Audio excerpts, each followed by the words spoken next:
All right, let's do a set of clutches here. This is a DSG DQ250. First thing we got to do is take the cover off. One big snap ring to take off here.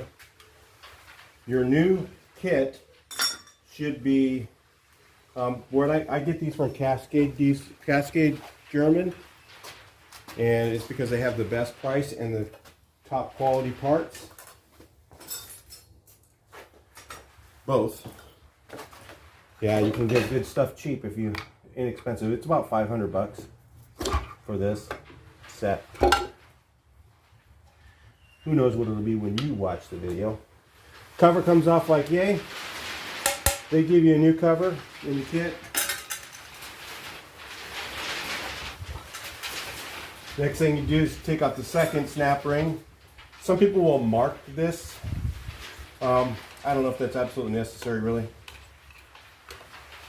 If you want to, mark it so it goes back in the same place. I guess the reason behind that is that if these splines that this thing fits into have like a bad spot in them. Otherwise, I don't see any reason for doing that. Yeah, this is my way to do it. You can do it my way or not. Doesn't matter to me. Okay, then this cover comes off like that. Now, the next thing you have is a shim. This is not a snap ring, this is a shim. Right here, it's a snap ring, but it's also a shim. And if you don't have the proper size ones in there, see like this one here, I may not have the proper size one in there, and that's probably why I was having issues. Apparently you can buy the clutches individually. I would not recommend doing that, and replace them inside the pack, but you still need to shim the end. So this rod comes out. Don't forget to put it back in. If you don't put that back in, your transmission will not work. And the next thing we need is our Nip-X snap ring pliers. You got to have some good ones. Okay, sometimes these snap rings go flying, so you might want to have some eye protection on. These are Nip-X pliers. These will hold the snap ring very well. I keep my hands on it while I'm doing it. So again, it's up to you on the eyeglasses. Of course, I get it right off because I have good pliers. These are Nip-X. These are expensive, but they're worth it. You can get them on Amazon. Nip-X makes the best snap ring pliers you can buy, period. Now, after the shim's out, the clutch pack just slides out. That's all there is to it. It comes right out of there. Now, you want to inspect, make sure that these rings here are in, when you put your new one in, make sure there's no damage to them. Kind of look inside your transmission, make sure there's nothing, no damage. Don't want to score anything on here. Okay, then there's a little tool that you need as well. I'll show you that tool in a second. I am not a transmission shop. This is my own car. No, I won't do your clutches for you. I hate doing these. I hate pulling the transmission on this. It's not fun. It does suck, but hey, you don't have to do it that often. These things last 200,000+ miles. If you're over 200,000 miles and your flywheel is rattling, or you're getting a code P2711, implausible, gear shift something, good idea, while you got it out, do the clutches. It's really not that hard. It's just kind of expensive. These are like 500 bucks, which isn't that much really. There's a couple other special tools you're going to need. A T. This is a Volkswagen one, legit. It looks like this. All this does is hold the clutches from falling all the way down. We'll take the old set apart so you can see what it really does. You could possibly make this tool, it's just kind of a thing to hold clutch pack in place to keep this clutch drum right here, without this clip on it, it's going to slide down like that. Okay, it's going to fall down. It's to keep it from doing that, so that your clutches don't get misaligned. Because if you have one of these off, you'll know you have it off. Okay, if you go to put this cover on right here, you go to put this cover on, and it does not fit, you know for sure. See how that goes all the way flat right there? That means that the clutches are still aligned. If it does not go all the way flat like that, one of your clutches is dropped. It's not a big deal. Just take this off. You take this other snap ring off, realign everything, put them in place. Remember, I'm going to take these other clutches. I got another set over here. But these are directional clutches. These ones aren't. Okay, but the inside ones are. The inside ones are directional clutches, and they have a direction that they need to go in. So if you do take those out, for some reason, I don't know why you would. If you do decide to take it apart and kind of inspect it or whatever, they have a direction. And there's a couple other videos you can watch. Just kind of surf around and look for the other guys that do these. They'll show you the direction they go. I don't know which way it is, because I don't take them apart. And some of the cheap clutches, the cheap ones like the China ones, they don't have a direction.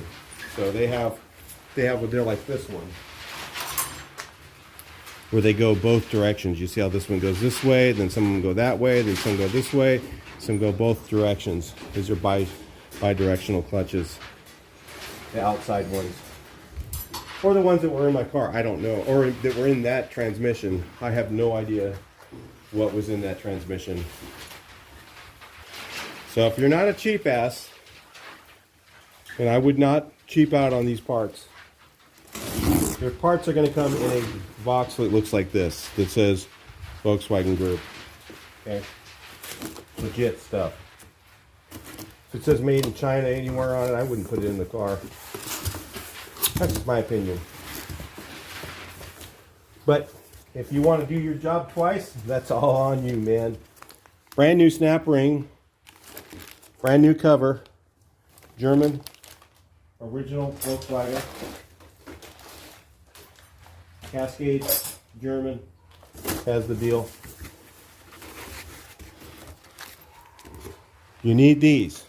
These are your shims. You have to shim the new one. If you don't, your clutches are going to slip. The car's going to drive all kinds of weird. You're not going to be happy. It does all kinds of weird stuff when the clutches aren't right. I'll tell you that much. So your clutch pack comes brand new, already assembled like this. Okay, in a nice bag.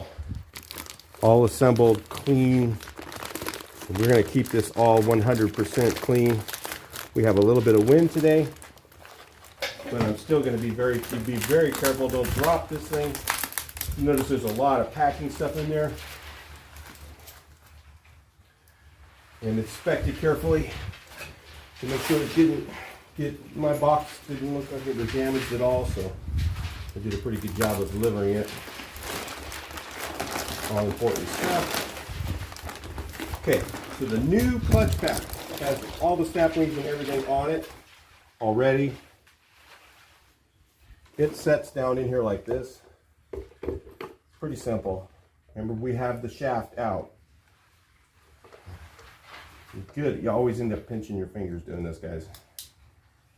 If you don't pinch your fingers, you're lucky. All the way down in there, it's got to go all the way. Nice and careful. Okay. A lot of guys will put this on first. You can do it after if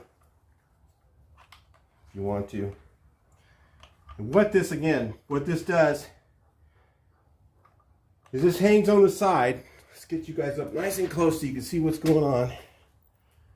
Let's get you down here again. Let me put it over on the other side. Okay. It can be used anywhere on the clutch pack. What it does is this holds it in place. You can feel it kind of hook on the bottom. So your clutch, so when I take the snap ring off right here, okay, but you got to take this snap ring off. Remember, we don't have a shaft in here. We don't have the snap ring, the little one. Snap ring shim. We don't have that in here yet. It's got to be in there.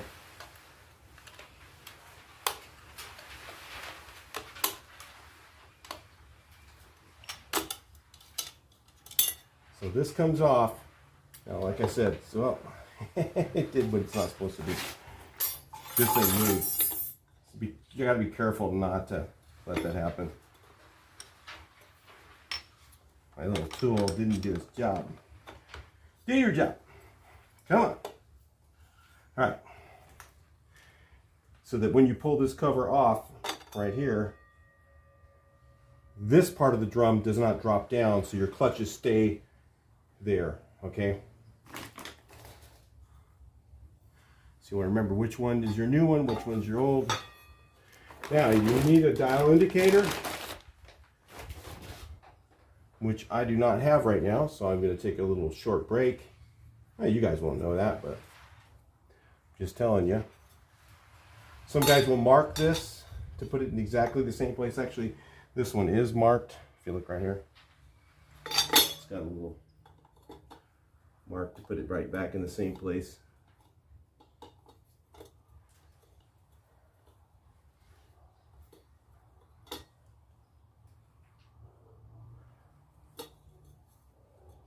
I've done it before without this tool, okay? So, just saying. But it's a pain in the ass. Okay. So, what we need to do is we need to measure the end play of this shaft. First thing we got to do is got to find our 2 millimeter shim.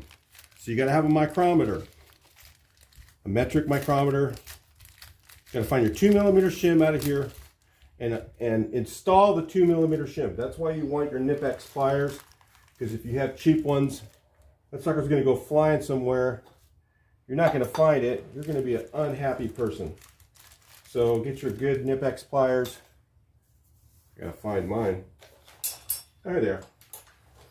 Measure this with a micrometer in millimeters. Put the 2 millimeter one on. Okay, and then what we're going to do is we're going to check the in play of this shaft. So the top of this shaft right here, hopefully you guys are in frame. I need to make sure you guys can really see what's going on here. Let's get you really up close with a telephoto lens and everything. So this shaft, we have to check the in play of that shaft, run it up and down. And then the next thing we do is we check the in play of the actual clutch pack with the clutches in it, which will be right at this edge.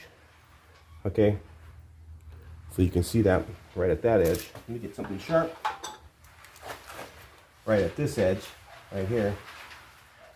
Okay, we'll move that up and down, check the in play of that, check the in play of that. We'll take this value, subtract it from that value, add that to 1.85, so 1.85 millimeters. So we take this value, subtract this value, so we're subtracting our in play, and we add that to 1.85, and then that tells us what size shim it is with the 2 millimeter shim in. So you have to put the 2 millimeter shim on first, because that gives you your baseline, and then the other ones subtract from that so that it comes out to the right thickness for Volkswagen's ridiculous little way of doing this. I don't understand why they do it this way. I think there probably is an easier way to do it. I was trying to figure that out, but you know, I couldn't figure out an easier way to explain it to you. So anyway, sorry, you're working on the V word. talk to you guys a little bit later. I'll be back after I get my tools and we'll finish this up. All right, so the next thing you need to do is take your caliper and find your 2mm shim. That's it, right there. Hold on, let's zero this out again. Find your 2mm shim right there. That's your 2mm shim. We're going to install this shim with the Nip-X pliers. I keep on saying Nip-X because some of you guys maybe get to go out and spend a little bit of money and get the decent pliers, because otherwise you'll lose one of these, and then what if it's the one you need?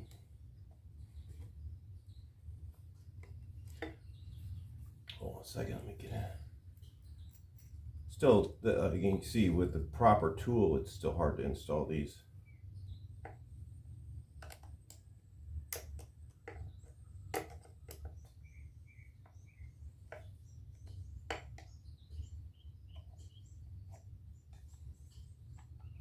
It's got to be all the way down.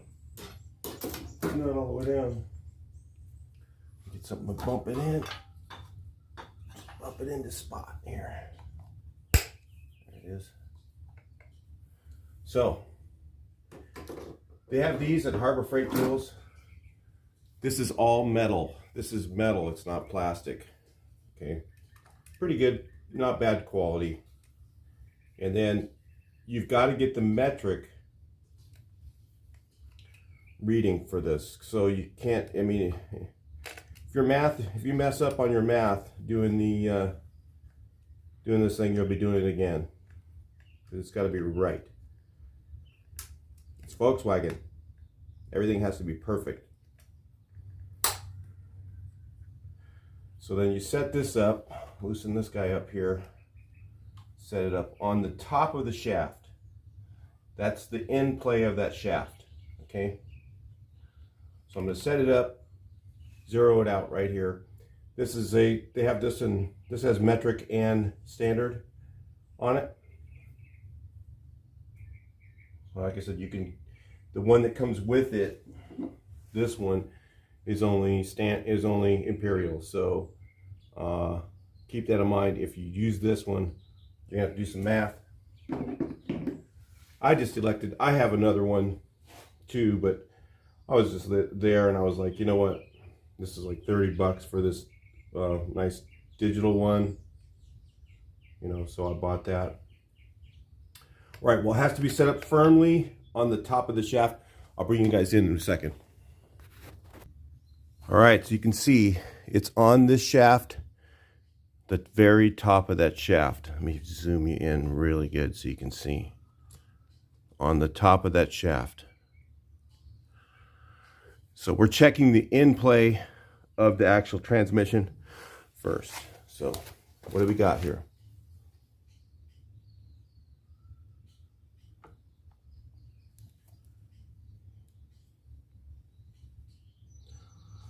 Do it again. Let me see, I'm at zero. Mine's very tight. Pull up pretty hard on this thing here. So I'm going to say it's 6 or 7. 0.06, 0.07. 0.07 would be safe. Let's write that down. I don't know if you guys could see that. Let me back you guys up a little bit. Do that one more time.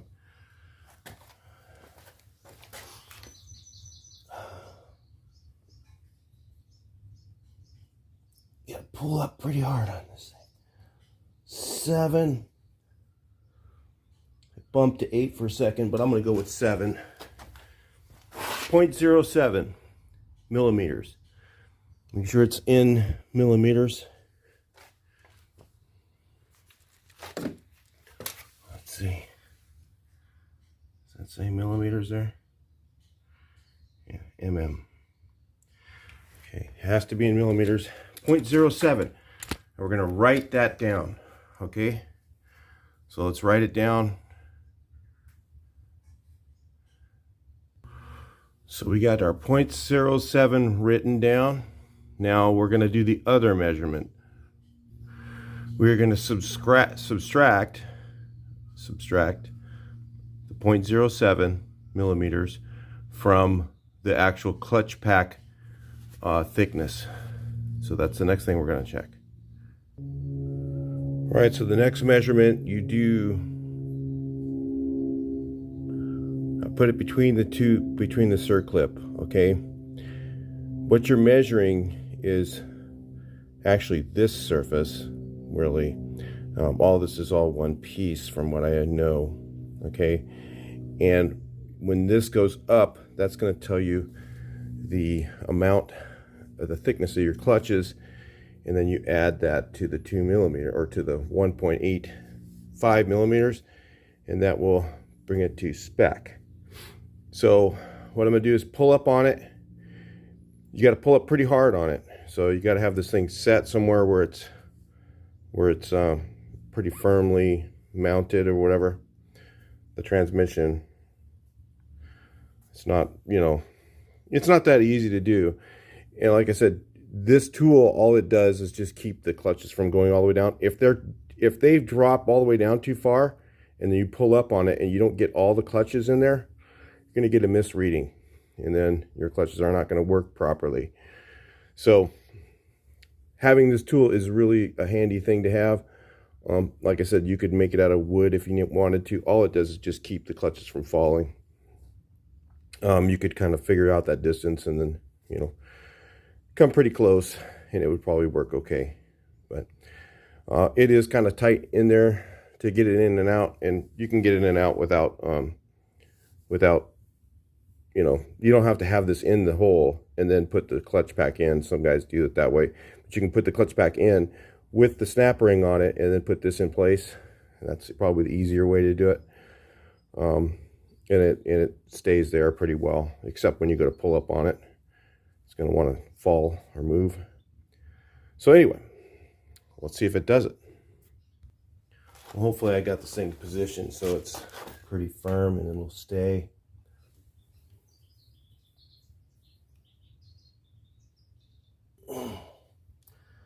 I'd say it's 25.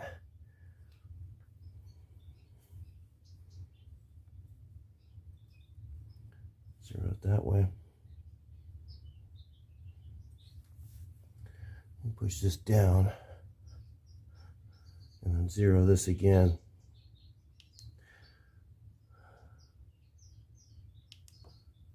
Let's push it down. Zero it. I'll try one more time. Zeroed. Pull up all the way we can. I'm going to say 29. Okay, so 29. You write that down. Now the reason you're measuring it in the center versus down here, okay, is because this could have a little bit of flex in it, and that might make a difference. So we're looking at 0.29 millimeters minus 0.07. Let's do our math. All right, so that's what we ended up with. 0.29 minus 0.07 is 0.22. You add that to their multiplier or whatever it is, their baseline, and that's 1.85. So we need a 2.07 shim. Now, let's say you're a genius and you decide that you're smarter than Volkswagen and you want to put your own clutches in. And so you buy all the friction material, you put it in the pack, and you do your measurements and you come out with whatever. Now, my question for you is, how much oil did they put on those clutches before they put in? That has a thickness. How much, you know, when they figured all this stuff out, you know, were the clutches dry that are in there? Are there just a little bit of oil on it?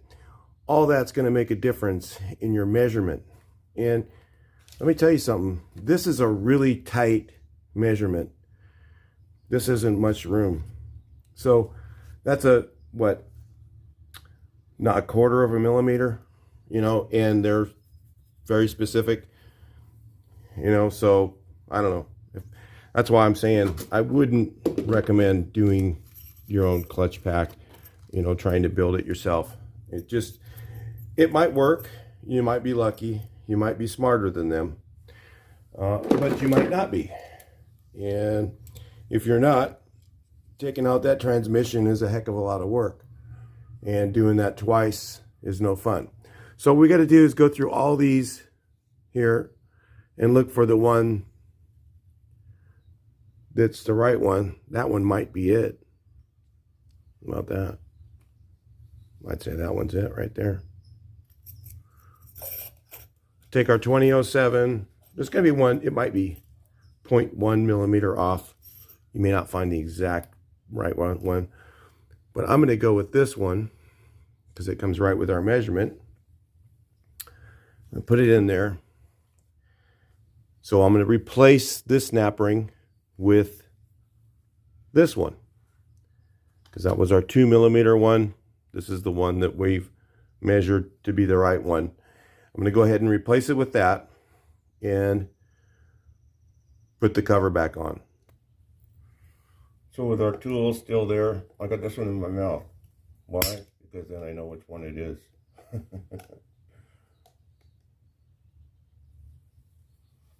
Remove that one, our baseline, and we'll put on our new one. Which again, we don't want to lose this one.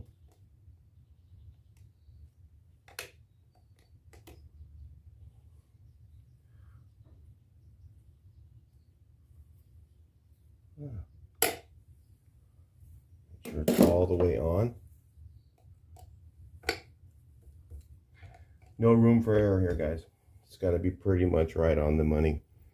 Let me scoot it around a little bit, make sure it's seated properly. Yeah, it feels right. Okay. Remember this shaft? Don't forget it.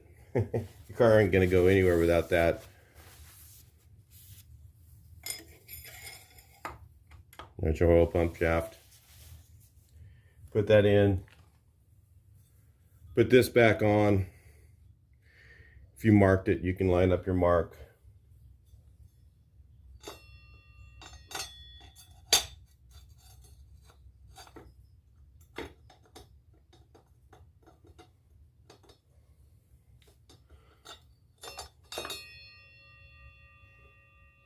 You know if you did it wrong.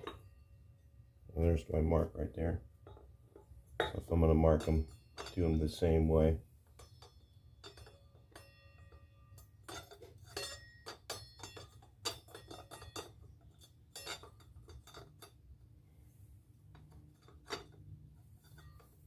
Come on. Be nice.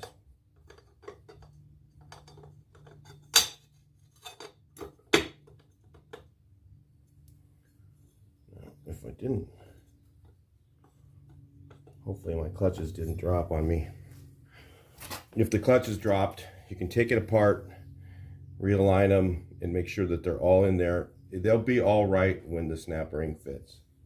If the snap ring doesn't fit, one of your clutches is just, or your plates are just in there a little bit crooked.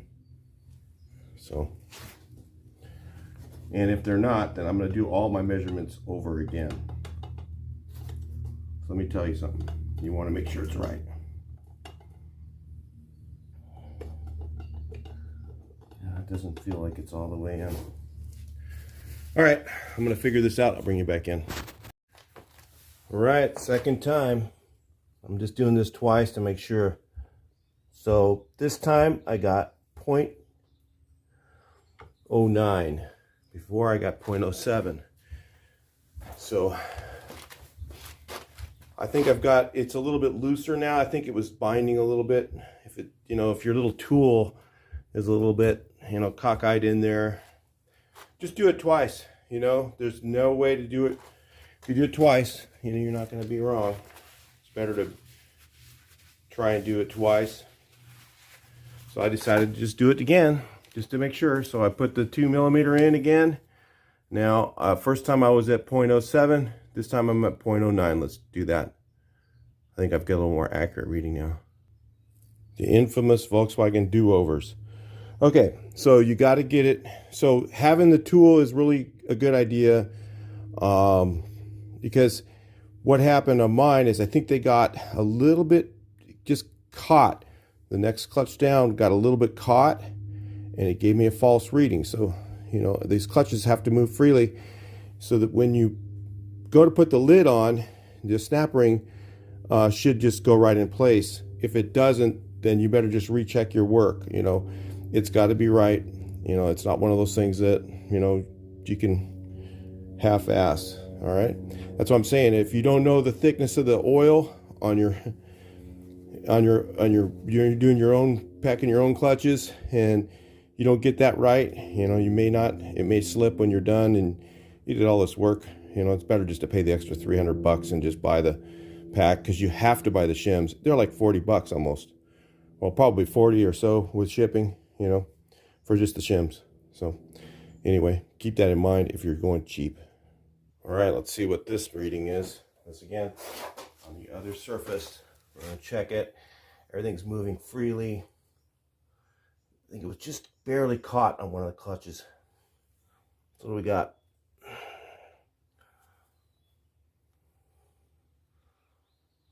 Pull it up as hard as I can. 23, 22, 22. Where was that last time? Same, 22. So my second reading was good. First one was a little off. So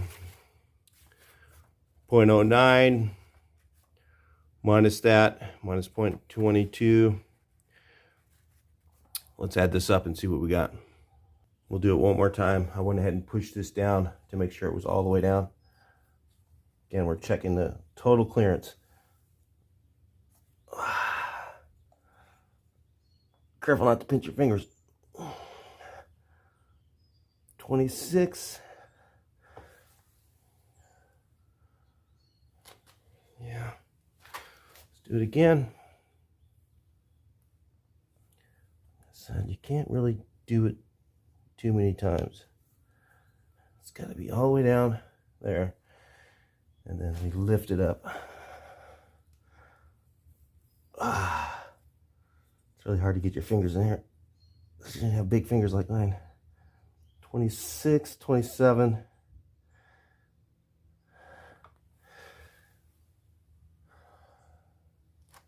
I'll go with 26.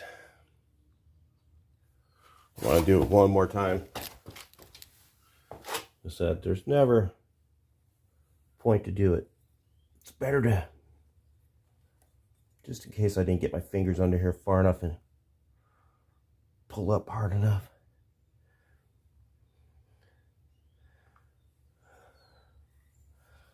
It's wild. I have big fingers, so that's not helping much. I had it 0.2. I had 0.26 a minute ago, right? Is that what you guys saw? Not strong enough. Old man.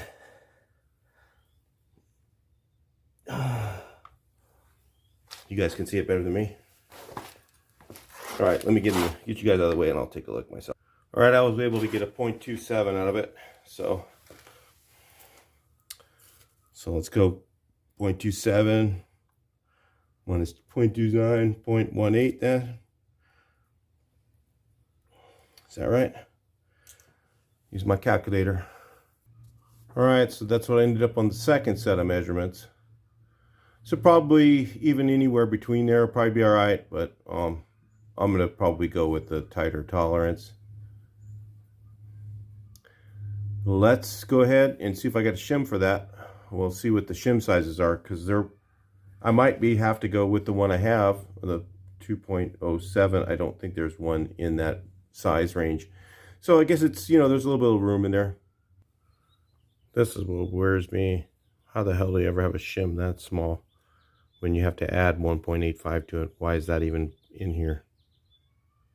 Well, it looks like the closest size shim is the 2007, which I had already.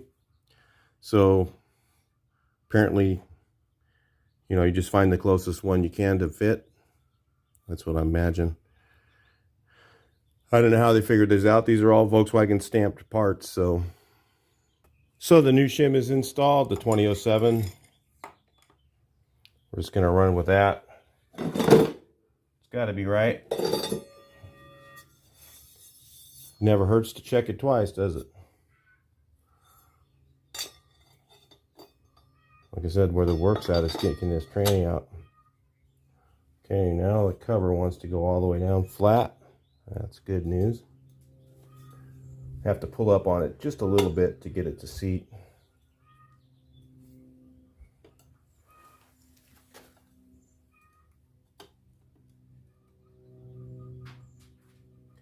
One of the tools in place there.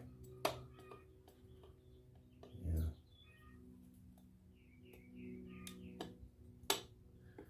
All right, we got to make sure that O-ring or the clamp is on there good. Where is it? Bring you back in. All right, there's a little thing on here that you can only put it on one way. Almost can't do this part wrong. It's a little bit tough to get it to start because you have to lift up on it. And there's this little pin right here that, you know, you can't put this on but one way. So, not too hard to do. So we get this back on. Like I said, you gotta lift up on it and put that clip in. So anyway, I'll get that on off the camera. I'll bring you back in. Just so you know, sometimes it takes walking away from it for a minute after a while after putting that spring in there, because lifting up on that thing and pushing it in is not fun. So anyway, made sure my shaft was in there. Couldn't remember if I put it in or not. I had to pull the snap ring back out. So I have two transmissions sitting here, so this thing should just come right out now. Like I said, the weight is hanging on this. That's what this tool is to help, you know, for that part of it, and also to help make sure the clutches don't slide over. It's a nice tool to have. It's like 40 bucks. If you find the cheapest one there is, I've seen for 100. So now we got to make sure everything's still really spotlessly clean. And the thing that's nice is when you get the kit, you don't go cheap. I really want to discourage you from doing that. You get the cover, okay? So this thing's really handy because it has this installation tool. I've done this without it, okay? So I learned my lesson.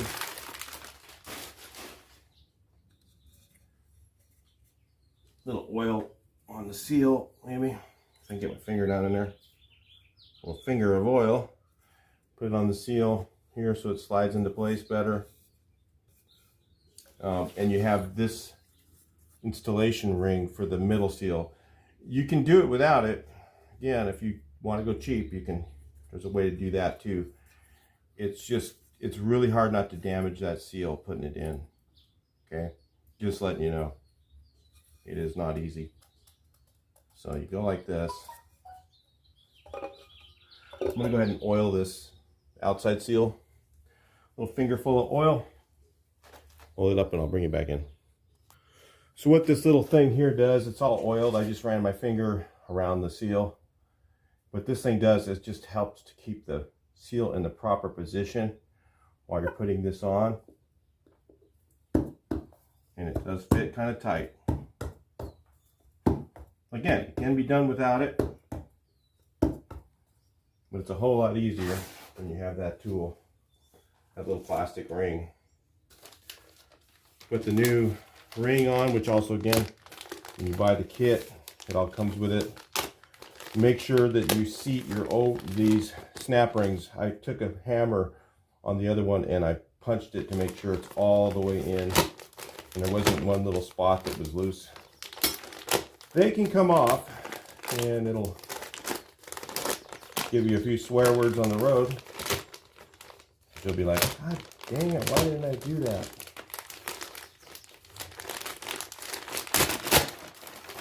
So we put the new one on. Once I get this in, this one's not too hard to get in. Shouldn't be. Because I've done this before, but... And then the same thing. You check it. Use a small hammer and a screwdriver to make sure it's... Or you can just use it like that. Make sure it's all the way seated in, all the way around. I can see a few places that it wasn't. Okay, and then you just pull this thing out. I can get it to pull that out. We need some pliers. I don't have any pliers here. Okay, bring it back in a second. I'll just pull that out. We're done. All right, so then you just pull this guy out. And your seal is going to be nice and seated on the thing, and it won't get botched that way. Really nice to have that. Like I said, it's worth it to pay the extra money. Another thing I wouldn't recommend doing is you might be thinking, oh wow, you know, I hate filling it from the bottom, filling up the oil from the bottom. So you try and fill it up before you put this cover on. There's a vent hole, just so you know. I've done this already, so I learned from my mistakes. There's a vent hole right here, and your oil will just be leaking all over the place before you get a chance to get it. And if your oil level is off on this transmission, it will give you all kinds of drivability problems. It's not like your regular automatic when they slip clutches. You know, it tells the ECM stuff's not right, and it starts fighting you. It doesn't drive for crap. When a clutch slips on these, it's a whole weird feeling. It's not like a regular clutch slipping on a regular transmission on anything else. It's nothing like a stick shift transmission slipping. It's nothing like it just won't go. You'll be like, hey, how come it doesn't go? And you might be able to get it to go by playing around with the gas pedal a bit, and you'll know, hey, what's going on with this thing? It's probably your oil level's wrong, or your clutches are in wrong. One of the two. Yeah, that's kind of what happens if you do that. So anyway, just a little bit of stuff. This is a more realistic approach to this thing. It's not hard. It's kind of irritatingly tedious to put in, and you just have to be very careful. Everything has to be right, or you'll do it twice. That's the way things work. Whenever you don't do right, you do twice, right? So anyway, I'll talk to you guys in the next video. Hopefully this helps you see a realistic approach. I've seen a lot of guys do it. Of course, they cut the camera off whenever they, have a problem. And the reality is, it's going to be a little bit tough to put in. But it's not bad. It's not a hard thing to do. I would highly recommend that if you're at your second dual mass flywheel, to do this at the same time versus pulling the tranny twice. Much easier. I would have done it. If your transmission is clicking, if it's just clicking every once in a while, change your clutches. Probably that's going to come up. You'll probably get a code a few months later that says, P2711 or something like that, and it'll start doing it more and more and more, and that's usually the clutches. So there's only two things that go wrong on these, really, pretty much. The hardware is like bulletproof. The clutches go out, and the magnetronic unit can have issues. The gears and all that stuff, very rarely, unless you're just like, you'd have to be like really brutally hard on stuff to mess up that. I don't even know how you do it. It's pretty tough stuff. So anyway, talk to you guys in the next video. I'm no expert at this. I'm just a guy working on his own car. I've done a lot of stuff. So anyway, I'll talk to you in the next video. Please like, share, and subscribe.